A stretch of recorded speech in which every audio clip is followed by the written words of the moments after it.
이렇게 준비하는 거가 저는 시간과 에너지와 공백기 양산의 결정이 아닌가, 저는 그렇게 확신합니다. 오늘 주제는 스펙입니다. 사실 모든 거를 자격증이나 스펙이 필요 없다 이렇게 얘기할 수는 없어요. 왜냐면 여전히 그걸 보는 기업들이 많기 때문에 아주 단정적으로 얘기할 수는 없지만, 또 그렇다고 해서 모든 기업이 스펙에 함몰되어 있지는 않다. 그리고 점점 분명한 거는, 트렌드는 자격증이나 스펙과 상관없이 사람을 뽑으려고 하는 방식으로 넘어가고 있다라는 것들을 좀 여러분께 말씀드리고 싶고, 지금 스펙을 준비 중입니까 했을 때는 83%가 준비 중이라고 답변하셨습니다. 그래서 제가 물어봤습니다. 어떤 스펙을 준비하고 있나요? 그랬더니 71%가 자격증이고 17%가 인턴이래요. 이거는 진짜 잘못된 얘기죠. 앞으로 저런 스펙에 대한 것들은 아마도 기업에서도 이제 안 믿을 것이다. 신입이라는 채용은 아예 형태가 사라질 것이다, 저는 예측합니다. 그러면 뭐가 남냐? 앞으로 미국처럼 신입 채용은 전부 다 인턴십 채용으로 바뀔 것 같아요. 지금도 이미 그렇습니다. 스타트업 쪽은 이미 인턴십으로 뽑지 신입 뽑는 회사는 없어요. 다 경력이죠. 스펙이 다 무의미하다는 거를 지금 다 알고 있죠, 이미 모든 기업들이. 그럼에도 불구하고 자격증 같은 것들을 확인하고 우대를 주는 이유는 관심도에 대한 확인 때문에 그렇죠. 사실 그래프가 이게 바뀌어야 돼요. 이제는 인턴 뽑히는 게 더 힘든 게 아니고요, 인턴이 그냥 신입 채용으로 바뀐 거예요. 이 현실을 여러분 빨리 자각하셔야 돼요. 제가 여러분께 추천드리고 싶은 건, 지금 스펙을 준비한다면 정확히 말하면 바꿔야 됩니다. 인턴이 71%로 가져야 돼요. 적어도 아르바이트가 17%는 돼야 돼. 아르바이트에서부터 유사 경험을 뽑아내는 어떤 형태로 넘어가 주는 것이 필요하다. 아르바이트 경험이 곧 인턴의 합불력으로 넘어가게 될 겁니다. 아무거나 생계 유지를 위해서 하는 게 아니고요, 의도적으로 전략을 가지고 인턴에 들어가기 위한 아르바이트를 골라 쓰는 게 필요하다라는 거가 굉장히 중요한, 저는 포커스가 될 것 같아요. 내용을 좀 더 볼게요. 자, 그래서 어떤 자격증을 준비하고 있느냐 봤더니, 자격증 준비 중인 사람들 중에 직무를 정하지 못한 사람이 있대요. 그러니까 어떤 거를 준비하고 있냐? 제일 많이 준비하는 게 컴활, 2, 3, 4위가 오픽토스, 토익입니다. 그리고 5위부터는 뭐 품질 경영 뭐 어쩌고저쩌고 해가지고 직무 관련된 딱 그거, 아주 소수가 그 퍼센테이지가 그냥 쭉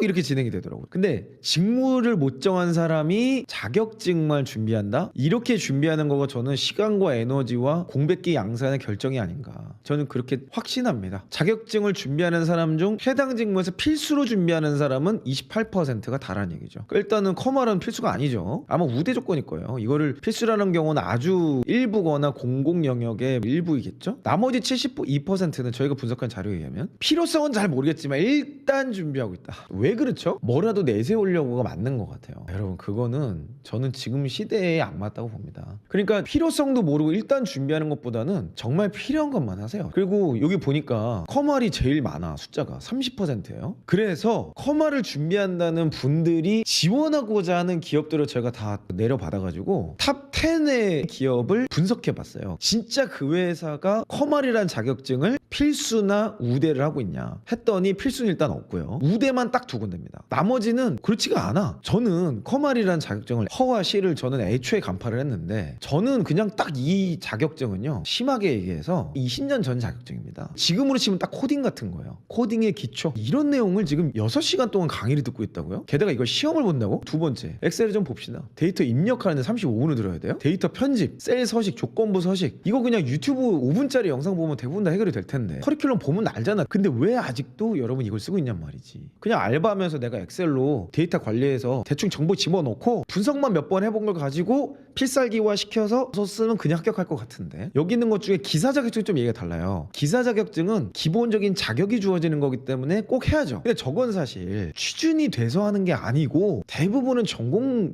시험이기 때문에 대학교 때 전공을 선택하는 과정에서 이미 준비를 했어야지 맞아요. 그때 제대로 안 한 확률이 높지. 취준생들의 총 자격증 보유수 현황을 보니까요, 필수 자격증을 준비하는 취준생의 평균 자격증 보유수는 2.9개래요. 필수는 아니야. 근데 일단 이거는 좀 따야 되지 않을까?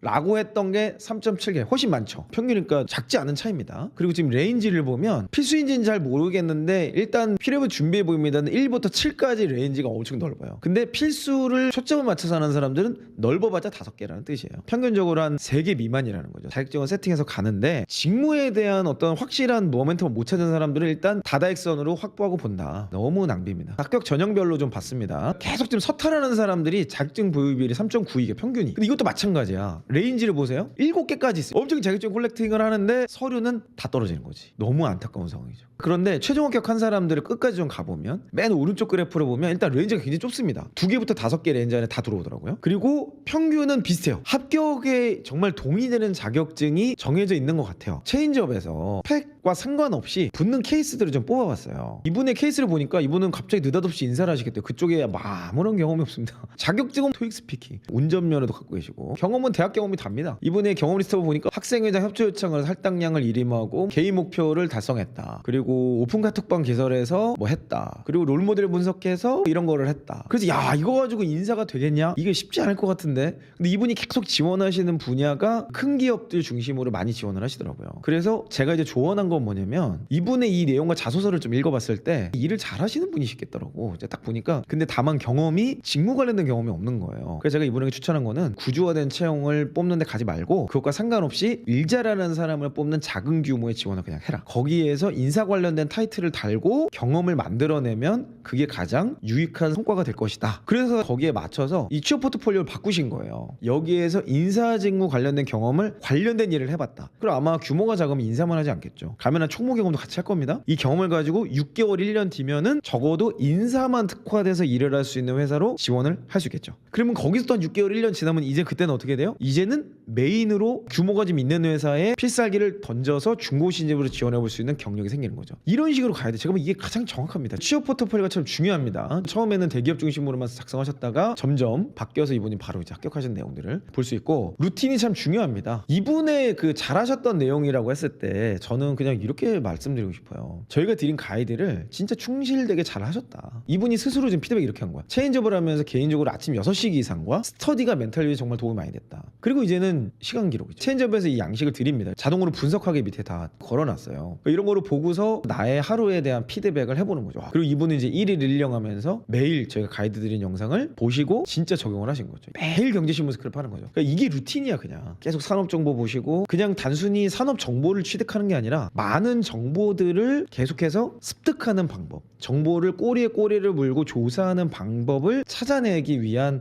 하나의 리서치 능력이다. 이렇게 보시는 게 좋을 것 같아요. 이 루틴이 있는 사람과 없는 사람은 굉장히 큰 차이가 있습니다. 여러분 절대 잊지 마세요. 두 번째는 알바 경험으로만 합격하신 분이에요. 이분은 뭐 여러분이 다 아시는 제가 회사에 합격하신 분인데 직무는 생산관리셨어요. 전공은 기계공학과죠. 딱 생산관리랑 연결되었다라고 말할 수도 없지만 그렇다고 뭐 아주 떨어졌다고 말할 수도 없는 이분의 자격증은 보시는 것처럼 한국사 운전면허 일반기 이건 이제 전공에서 따신 것 같고 나머지는 대단히 특별한 자격증 없습니다. 생산관리 지원하시는 분들 준비하는 자격증 되게 여러 개 있을 거예요. 근데 그런 건 하나도 없었고 이분의 경험은 공장에서 아르바이트 한 적도 없고 김밥말이 아르바이트로 생산관리직 합격을 하셨다. 합격했던 필살기는 이겁니다. 보관 방법 및 포장 용기 변경으로 위생 문제 제로, 메뉴별 재료 준비 과정 추가로 작업비는 50%. 생산관리랑 똑같죠. 김밥말이를 열심히 했는데 그 김밥말이가 생산관리로 환골 탈태가 되면서 갑자기 필살기가 돼버린 거야. 품질 가이드라인 제작으로 검사 재검률 20% 감소. 여러분이 김밥말이 아르바이트를 할 수 있다라면 이런 직무에 이런 기업에 합격할 수